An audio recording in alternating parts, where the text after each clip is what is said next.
Are you bored of hatchbacks and 4x4s? Do you miss the days when coupes were actually coupes rather than hunchbacked SUVs? Yes, I sympathise. Honda might have the solution though. That's right, the Prelude is back. Yes, you heard me. It's back. If you, like me, are a child of the 80s and 90s and you have missed cars like this, the Honda Prelude, wow, how refreshing is this? 25 years on and they've brought the Prelude back. Now, I desperately wanted a Mark IV Prelude. That was the one I wanted, the one with the angry squinty lights, the triangular rear lights. Oh, God, I wanted one of those. Let's face it, it was the Fast and Furious era Prelude, wasn't it? And it has to be said that today, 2025, it's had 25 years off the Prelude. Now it's back, all new 6th generation. Very, very excited about this one. It's just so refreshing to have a lovely 3-door coupe just appear out of nowhere in amongst all the kind of vaguely amorphous SUVs and hatchbacks of the world. Here we are with a new Prelude. Now, it is based on a Civic. It's front-wheel drive, 2-litre hybrid powertrain. It's quite a clever powertrain, which I will tell you more about in a bit, but basically it's a self-charging hybrid or full hybrid, whatever you want to call it. You cannot plug this car in. It's got 180 brake horsepower and it will do 0 to 62 in 8.2 seconds. Honda describes the design of its new 3-door 4-seat Prelude as emulating the grace and simplicity of a modern glider. The low front nose is intended to emphasise the sporting intent and low-set stance, while the obligatory full-width LED light bar gives an impression of width. I don't know about all of that, but I certainly think it looks pretty smart. There's even a double bubble panel on the roof to really push home that sporting intent. So that is all very cool then. I do think this is quite a good looking car. I think I actually like the back of it more than anything. It looks very sleek. So I'm all for that, and I'm going to show you the practicality just briefly because we all want to get out and have a drive, really, don't we? So this is the hatchback boot of the Prelude. We're talking about 269 litres of space in there. Now, you've got a bit of a flimsy cover on the back here, the load bay cover, but it's not bad. You know, Honda says that if you drop those 2 rear seats, that you can get 663 litres of space. That, by the way, is more than a Skoda Enyaq. I've been told that you could even get a bike in there, apparently, or 2 sets of golf clubs. So it is pretty practical by coupe standards. I am out here on the international launch out in Nice. You'll have to forgive me if there's a bit of noise, bit of activity in the background. And you'll have to forgive me that I couldn't get my bike nor my 2 sets of golf clubs in my hand luggage. So I'm going to have to take Honda's word for that one, aren't I? Anyway, like I said, not bad for a coupe, eh? When you have made it into the back seats of the new Honda Prelude, well, as you can see, there is absolutely masses of headroom and loads and loads of legroom. No, in all seriousness, yeah, it's pretty cramped back here, but it's useful to have, isn't it? Useful luggage space, and you could get your kids back here or your mates on the way back from the pub, that kind of thing. It's just useful extra space. And yes, my head is literally pretty much touching the glass.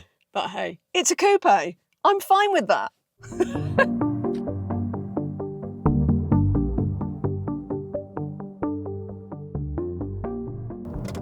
I'm driving a new Prelude. Yes! I can't believe it. I can't believe this thing's been gone for 25 years and now here I am driving the new Prelude around the mountains above Nice. Oh my God, it's so good. It's so good. Japan isn't done yet. The first thing I want to mention is performance, because there's been a lot of chat about this car. Well, the fact that it's got obviously an 8.2 second 0 to 62 and under 200 brake horsepower. A lot of people saying that that's not enough, that it should have 250 brake. Rivals like the 2 Series, this kind of thing, got a bit more performance. But Honda has, in true Honda style, stuck to its guns and pointed out that with the hybrid powertrain that this has got, it's got a lot of torque, equivalent torque to a more powerful conventional petrol engine. So over 300 Newton meters. And do you know what? Actually, on the roads, I think this car feels pretty spot on for performance, because there's so few of our roads that you can actually access that much performance anyway. So having a bit less and feeling like you can really, you know, make the most of it, use 100% of what the car can offer, it's really good. And it's given it an S Plus mode. Can you hear that? Which mimics a proper gearbox. Now, this has got an eCVT, so the vast majority of the time it's the electric motor that is actually driving the front wheels on this car, and the 2-litre petrol engine is just functioning as a generator.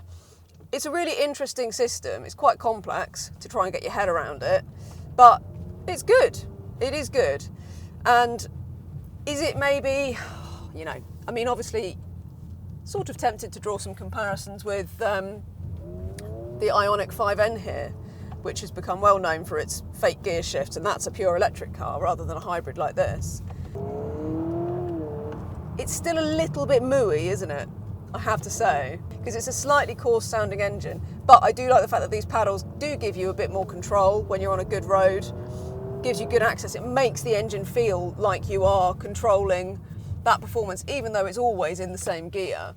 In terms of just giving you a bit more sense of involvement, I think that's the important thing, isn't it? It's that sense of engagement. Does it still feel quite synthesized? Yes, it does.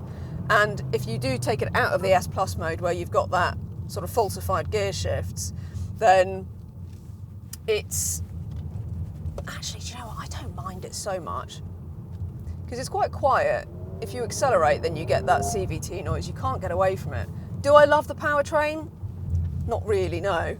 But it is fast enough. I think that the complaints about it not being fast enough, if you just drive it, I really don't think that feels slow in any way whatsoever. In fact, I think that the performance this offers is really applicable to the roads.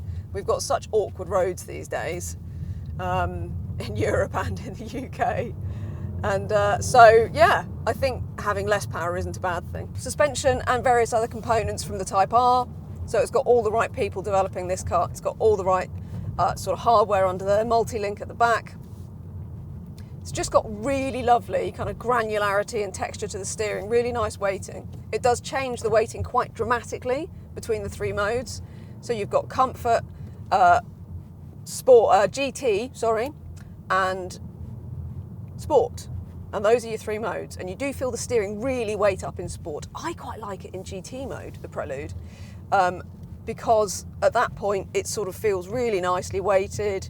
You feel really kind of connected. You're really enjoying that lovely sort of linear, nicely set up steering. It all just feels really sweet, really kind of, it just gels. It's a real fluidity to the way the whole thing goes down the road. The damping is stiff enough that it feels like a car with purpose and intent, but it doesn't feel jarring. It's just really nice. Put it into comfort and it suddenly gets a bit sloppier and you get a bit more rebound and a bit more kind of lean. But I think GT is a really nice happy medium. I think the ride and handling is the real standout feature of this car, not the powertrain. I know that Honda's very proud of its simulated gear shifts, and I do think that they really add something to it in terms of giving you that extra kind of getting involved when you want to. Love the level of performance, love the ride and handling. I don't really love the hybrid powertrain, but I actually don't really think it's a problem. I think it's pretty, it does the job pretty well in terms of the performance, and most of the time it's pretty unintrusive. And then the paddles give it a bit more sort of involvement when you want it, a bit more control. And I mean, this is a car that's also got claimed MPG of over 50. That's pretty good, isn't it? So I mean, in real everyday driving, you're pretty good efficiency. I just like the fact that Honda's done it, had the courage to do this car, and I really hope that people buy it. Well done, Honda. I like it a lot. The Prelude will go on sale in the UK in the early 2026, priced from just under £41,000. At that price, well, it's definitely undercutting rivals like the BMW 2 Series, but more to the point, there's nothing else out there really quite like the Prelude. So if you like it, I think for the money, it's pretty good value. Don't forget to head to cargurus.co.uk for a whole host of fantastic used cars. And while you're here, please do like the video, subscribe to the CarGurus UK YouTube channel and turn your notifications on so that you don't miss any of our videos.